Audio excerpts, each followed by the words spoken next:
Oh, you left my heart wide open. You threw it on the ground. Oh no, but where it is now, it's waiting to be found. But then last night I tried to call you. It rang once, then straight to voicemail. And my heart, it can't take this hurting. In the meantime, I'll be searching.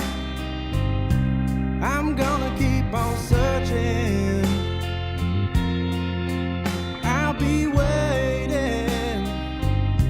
Maybe I'll hear you say it.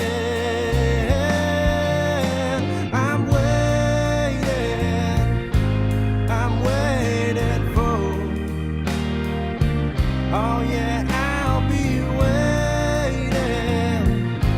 I'm waiting for.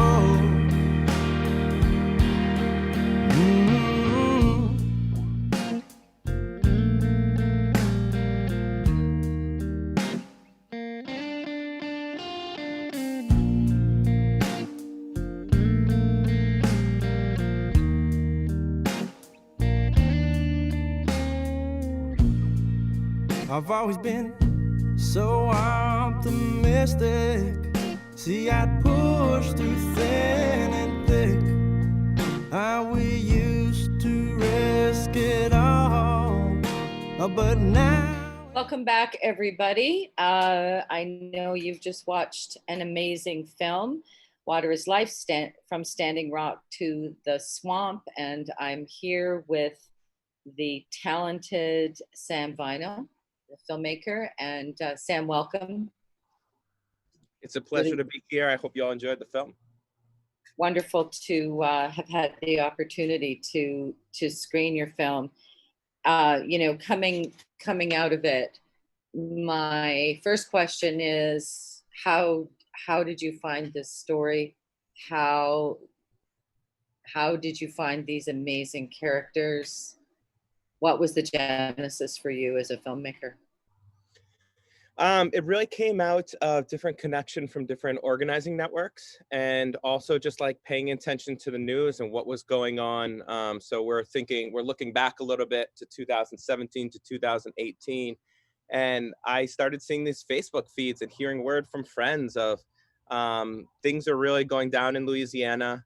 There's strong indigenous resistance, and it's just a really fierce battle. And I remember seeing different videos of Cherie, the main character, who just holds so much power, leadership, and weight on her shoulders. And she was literally calling out to people. She was putting a call out to the world, like, come here now, this is where we need you. And as you saw in the film too, like, you see her face in the dirt, and yeah, her connection to the soil and the water. And so I kind of started getting in touch with them and seeing what it looked like to do kind of a film project together, and feel really grateful to be part of that team. How did it take you from, kind of deciding, okay, we're in, to actually locking picture or delivering? What was the timeline?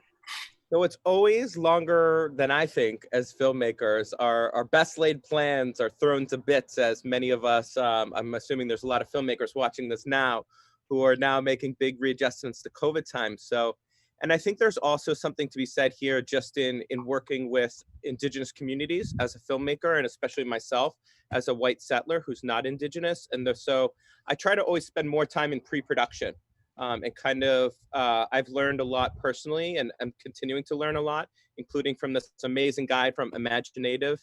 I don't know if y'all know about that, but look up Jesse Wente and Imaginative. They have an amazing protocols for narrative sovereignty. But it started reaching out, and we're talking about what our ideas are. Jesse did our opening remarks for the festival. Oh, amazing. Yes. And so it was kind of laying out what we were thinking, and then hearing from them what they were thinking, what would be most powerful. And it's always a challenge because these are organizers who are giving their hours and their blood and their sweat to the movement and don't have as much time. But so there was a maybe 2 to 3 month period of talks going back and forth. And then my producer, who had more time on her hands, was able to go there first and really establish relationships without the camera And then even the first few days, we just don't have the camera and we talk and we dream together. And then a bunch of things kept happening and we talked to them about what they wanted included in the film.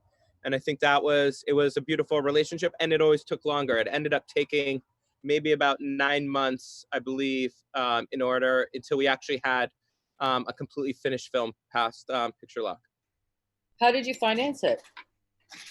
This was a lot of like personal financing. We applied for a bunch of grants. This was partly like working professional jobs and people taking low rates and friends working on the project. I mean, this was me and 3 people who I consider friends, colleagues, and comrades who were able to work on other things professionally that pay better. And it was like we applied to a bunch of places for rapid story development, and it took so long. We weren't getting anything. And this just seemed like such an important story. We kind of came together saying, you know what, let's do this.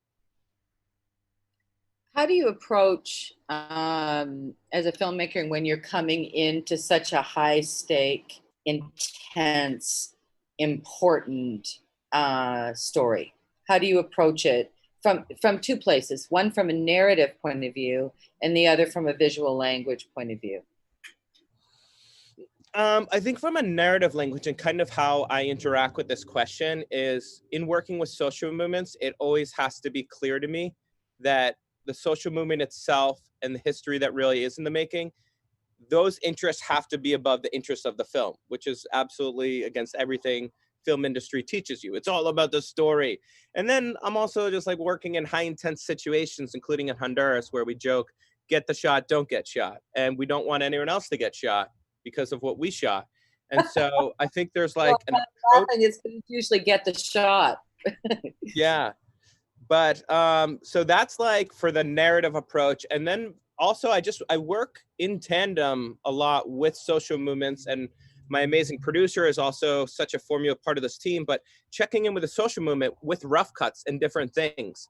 I think it's been part of my evolution as a filmmaker to not fear that, to not try to hold on to control and independence, but actually to lean into collaboration. And so in particular with this film, Loe Levi, one thing that came out in post was Cherie and Anne, who were part of this viewing party and things, they said, you know what? One thing in this movement that really has been pushed away and not centered is the direct action. You need to show more direct action in this film because that's what's being whitewashed out of history. And they're giving all this credit for these amazing wins that we accomplished by shutting down cranes. And they're giving that to like big NGOs who weren't on the direct action side. And so we end up putting in more direct action, and it really strengthened the story. Oh yeah. And so, yeah. That was incredible. And strong women, you have extraordinary, like, please. Talk about that. Talk about how, as a filmmaker, you manage your own point of view versus this point of view of these incredibly powerful women.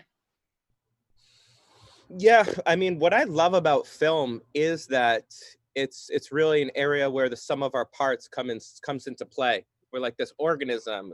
It's like amoeba, and there's some people who are that riboflavin or ribosomes or whatever it is, and we're all doing our different things. I try to come in with some different suggestions for a vision or different things that, for whether it's visual language or narrative points, it's always about personal character arc development. That's what it all comes down to. We want people to connect on a personal level. And I couldn't have asked for a greater, like, badass female characters, whether it's Cherie or Anne.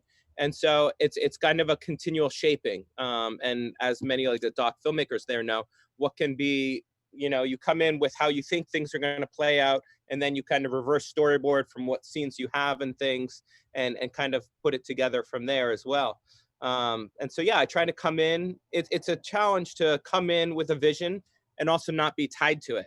I do a lot of meditation. I think meditation helps with this, of like that focused but openness at the same time.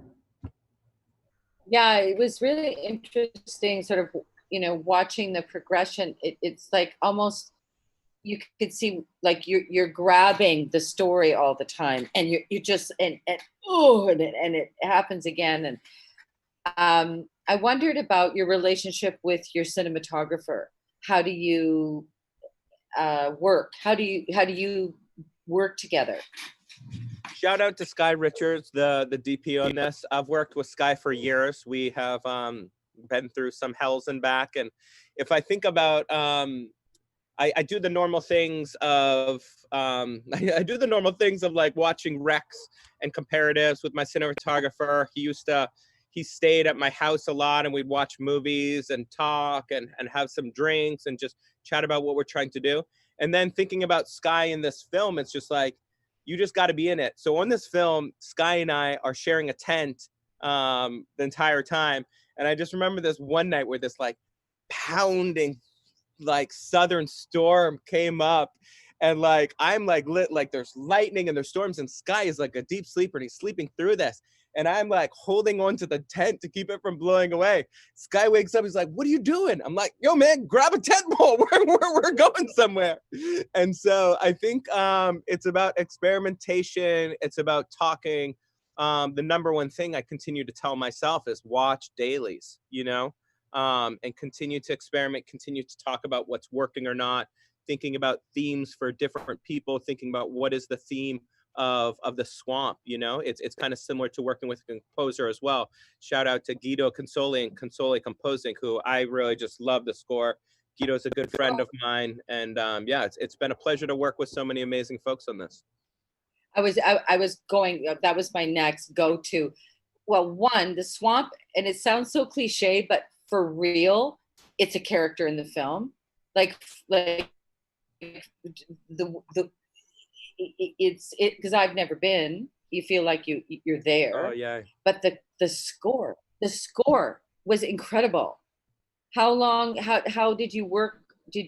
Were you sending dailies? Did he get to see, cuts in advance with your editor? Like, how did you all work as a collaboration as filmmakers? Guido got to see some cuts in advance, and it was really important that he understood the place and the story. Guido is actually from Argentina and has never been to New Orleans. He lives in Los Angeles now. But so he saw some cuts in advance, and then our post-production kept getting delayed, as happens many a time. And then it was a lot of experimentation. It was other musician friends trying some things out. We're trying, and it's tough to balance the tones sometimes. We're trying out some violins on kind of the violent scene, some like high-pitched violins on the violent scene where people are getting thrown down in the dirt, and Cherie gets thrown down and Patches taken away. And it was too much. We also had a lot of in-depth discussions with both Guido as well as Jade Begay, who was a consulting producer and who now works at Endian Collective, about not re-traumatizing viewers, because like I get tears when I watch that, and I'm put back into all these police encounters. And so how do we show what's real and not like hyperize all the violence and put it to a level that's not really respectful in a way too. And so I think it's constantly that balance. And that's another thing that came up with Cherie, and just her talking about the violence around the campfire that had been visited on her. We had a lot of just like pre-discussions about that, about Cherie had some reservations around like, she was like, well, I don't want to scare people away from the movement. I don't want people to get too scared. And we kind of talked and came to the conclusion, it's like, there's a way to do this and be real about the risk that really is, and that people with knowledge is power, and knowing what can happen, we can protect our families and ourselves better. But I think there's just a sensitivity and openness, and I try, like, yeah, I like to control things as a director sometimes, and I'm a constant work in progress on like really that openness and flexibility, and that really trust in my team and our collective power together, whether that's like us as an internal filmmaking team or even the more modular units of the composer and I working together. And one thing that's like it gives me a lot of anxiety to think about COVID times now, where I can't be in the room with the composer necessarily, where that may not be safe at the moment living in Los Angeles. But where, yeah, in the moment, having like working with my editor in the edit room is like, those long hours where our eyes get bleary eyed, but is so full of joy at the end of the day too. Yeah, there's nothing gratuitous or performative about those really intense scenes. So congratulations to that, because re-traumatization is, obviously must be a huge concern, as a filmmaker when you're in that environment. This is an impact film. And how, like, when you have what's going on now, I mean, clearly police brutality and the abuse of police, and especially dealing with Black and brown citizens, but also Indigenous women and men and children, because of the relevance or what's just happened. How do you reflect back on what you experienced as a filmmaker, what your characters experienced, sort of the relevance of those moments that are fairly recent? Yeah. I try to make films that are really tools for social movements. And that means I really have to tailor to their needs in some ways, like what's going to be useful to them. Like I want my films to be films that transform viewers into passive participants, into like active participants, and Mhm. really connect the themes of whether it's like Indigenous sovereignty and power, or police brutality, or water rights, to whatever local issues are going around with you, and your region. And so it's part documentation and it's part political power building. I mean, and so we know these themes of Indigenous sovereignty, or police brutality, or just environmental justice, and especially lifting up the Rise St. James community and for the racism that they've faced. Because we didn't get to go into this as much in the film. We actually made another short film that they could use as a tool, but just to highlight, which it does speak about in the film, like that was a free town. That was a town where formerly enslaved folks were able to get away from slavery and really build their own autonomy. Mhm. Sharon, the character in the film, like her grandfather built their home, and then due to different institutional practices of white supremacy and land and things, the land has been poisoned and continues to be done so. Just this past week, sadly, on Juneteenth, which is the day which we celebrate the end of slavery, or the end of when it was announced, Formosa, the company mentioned in the film, was trying to come in. They just delivered notices of subpoenas to a bunch of people who had, all they'd done is they'd taken pollution from Formosa and delivered it to some of the executives. And then weeks later, now they're being criminalized for it. And so sadly, there's so much work to do, even with all the power that's been built. We know that this is a long fight, and it's one that's won inch by inch and person by person. And so I just feel honored to be able to work with these social movements, whether it's Loy Levy or Rise St. James. So with Laura, the how long do you stay? I mean, you finish a film, you lock, you deliver, you festival it. How long do you stay in with the movement on a film like this? It's a lot of Yeah. pressure. Yeah, it is a lot of pressure. And I think I always need to be looking longer term. The beautiful thing about this is with Loy Levy, Cherie, Mark Tilson, brother of Nick Tilson, they did a whole community festival run. They Yeah. basically all up and down the West Coast using this film as a tool to raise funds, raise awareness, connect with organizers. And so like that was kind of built in. And I think some of these things are just for life, you know? I mean, it's like connections. I just talked to Anne the other day, and Anne's now working at Indigenous Environmental Network. And so, I mean, it's about relationships, and I think it's for life, and it's continual learning and things. Right, right. The issue of water, the and the contamination. What was the most that is in the film, or that you experienced? What was the most emotional, impactful moment or series of things that you experienced as a filmmaker that you don't normally get to share? Yeah, I don't know. I mean, I hope people felt some of this in the film, but I think just like being on the swamp in those boats, like I put the swamp behind me, which you can see. Oh, that did not work. You can see the swamp behind me, and I think just being on it, especially in the evening hour, as it turns, like the swamp is its own world and it can really change in a second. And just hearing that so full of life, and then kind of seeing these machines and things, it's just this like Fern Gully moment, if you're the right age group to really know and feel that reference of like, you see the power of the forest and the power of the swamp and that as its own world, and then you kind of see this impending destruction.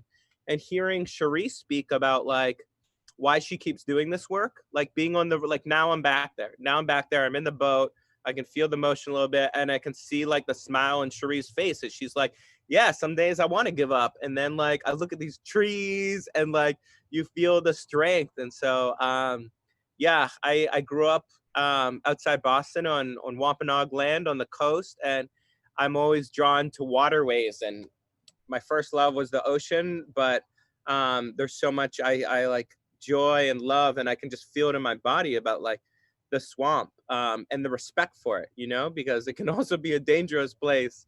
But yeah, I think just the water is really, it's really what keeps moving me, no pun intended. Yeah. The the big question with Cherie, you know, how did I contribute to this, and what can I do to change it? That's such I mean, if we all asked ourselves that question every day as it relates to everything, how did she change your life? What impact did she have, or Anne, or any of the other characters in the film? And and also, what did you think it was going to be like, and what was completely different than anything you could have anticipated? Um, yeah, so like just to set a picture of like once you go down there, we were on that land that they'd purchased, which was strategically bought to block the pipeline. And Yeah. then there's like this living center where like folks are in tents, some are sleeping in cars, and the communal aspect of like being together and cooking food. I didn't know exactly what it was going to be like because for security protocols, a lot was kept. I didn't know how many people were going to be there. I didn't know what. What surprised me, like cheesy, not cheesy, is just like the love. I remember like cooking food. You wake up in the morning with the heat because you're in a tent and the the heat hits and you're like, I got to get out of this swampy mess. And then we would start each days with these circles of like everyone's sitting in a circle. Sometimes there's smudging and passing around of sacred smoke, and just like the love that was in the circle of like people caring for each other so deeply, and that kind of aspect of communality. And like, okay, so here are the things we need to do. These are the objectives and stuff. And then also like we're gonna bullshit around a little bit. And there's love and there's joking and then there's sharing of songs. And so I think what really sat with me was yeah, the love as well as like the dedication and steadfastness of Cherie and of Anne. Um, yeah, and like we all have our bumps and we're all always learning, but how to treat each other with like love and respect was a really beautiful thing that I think I've taken on, that I try to embody. And also just like the dedication. And I think, yeah, knowing that that everything is a lifetime struggle and is decades and years, and trying to pace ourselves. We always talk about in filmmaking, it's a marathon, not a sprint. And I always know that. I don't always embody that. And I'm always trying to do better with that, you know. And there's also different things of like, to be real, like white supremacy characteristics that come up of urgency. And there's a time when urgency is real, there's a time of false urgency. And I think I'm always being invited to slow down, especially in doing films in partnership with Indigenous communities or supporting Indigenous folks to make their own films, which is also where I want to focus a lot of my time.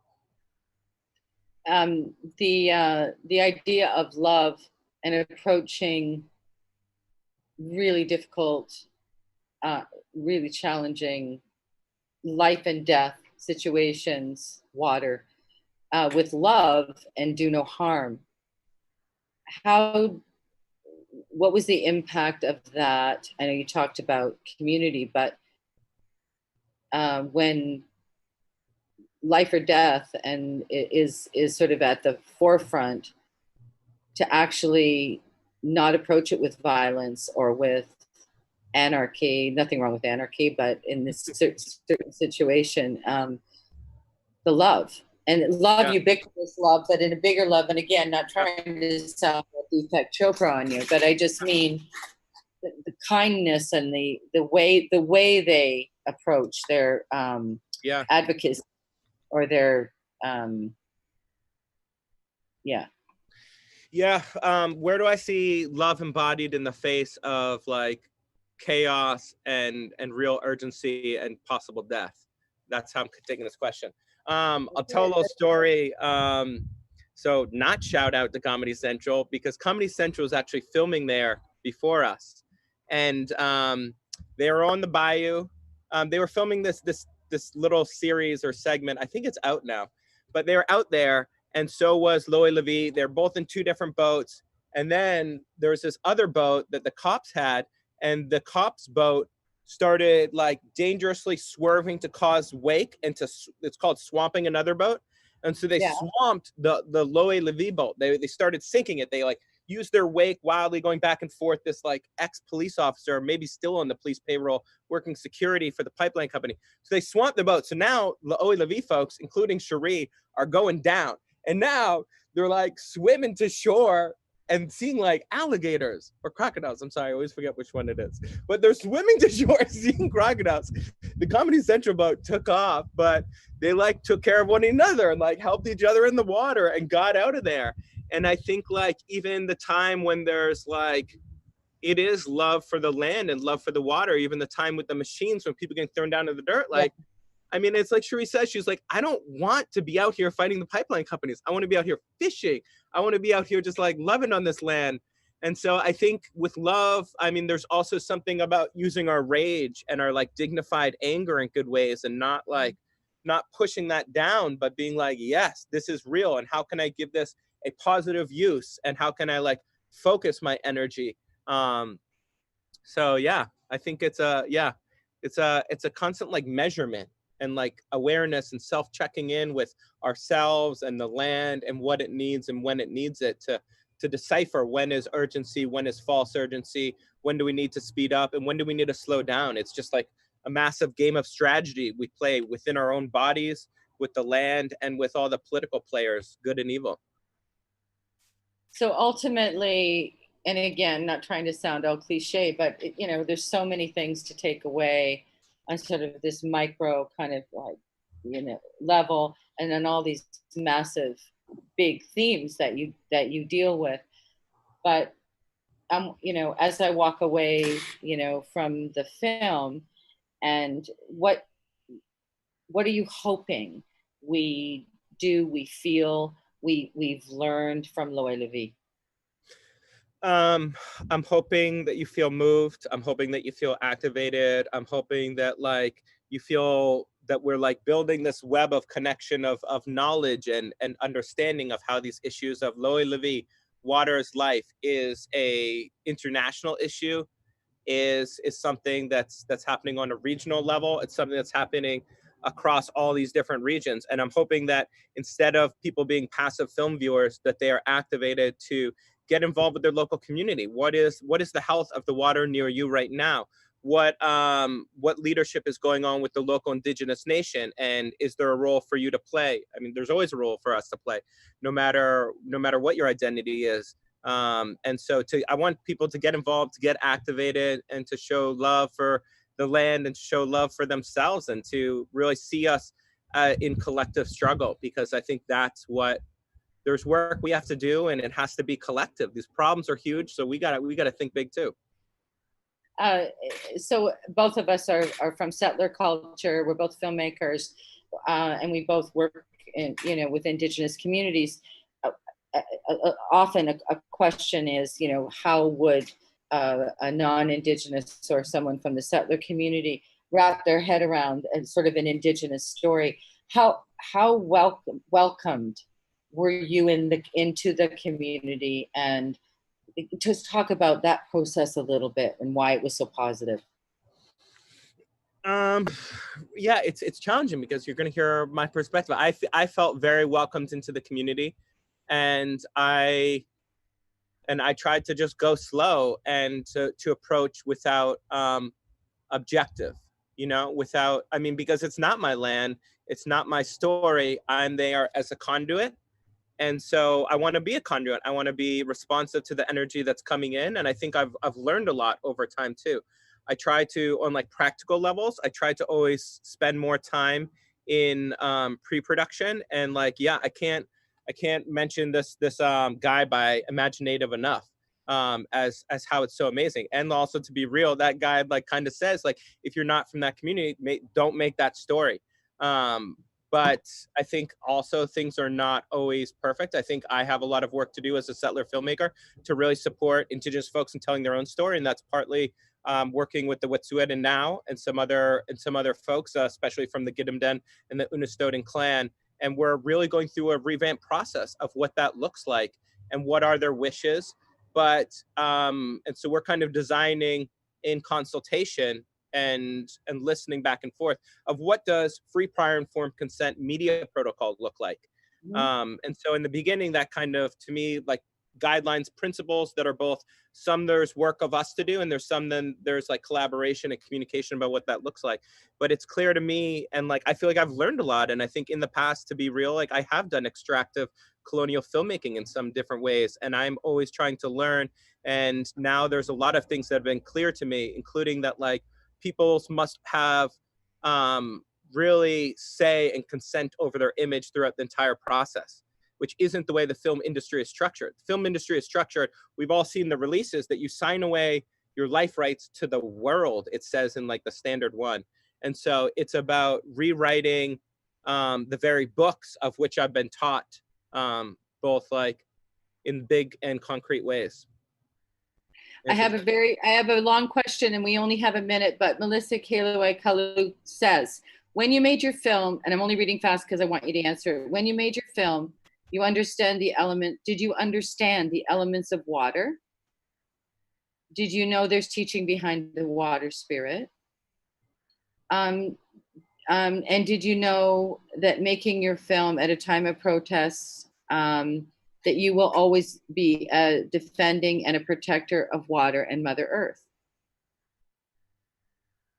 And I want to acknowledge that to you. Thank you. Can you say her name one more time? Her name is Melissa. Thank you, Melissa, for that question. I think I still have so much to learn about water and the water spirits, and I'm gonna say I still have so much to learn on that, and I know little in some ways, and I feel a lot with a lot of my early youth and connection being to mainly the ocean on the Atlantic. The second part of the question, I'm kind of forgetting if it's like a connection for life to the water. I think I'm losing the second part. She says, this is a big thing to us. You will receive my blessings you will receive my blessings for being protector and defending the water spirit. That made me cry, and I just want to acknowledge that to you. Much appreciation, Melissa. I know that this is a constant journey, and I think I'm reminded daily that this is a practice like anything else, loving the water and protecting the water. And yes, much appreciation. And I hope to learn every day for all my days. Well, Lualavi is a beautiful film. And Sam, thank you so much for spending time with us, for sharing your work and the stories of these incredible human beings that are, paying so much attention to something so important. It's such an honor to be able to share this with you all. Okay. Thanks so much. Have a great day.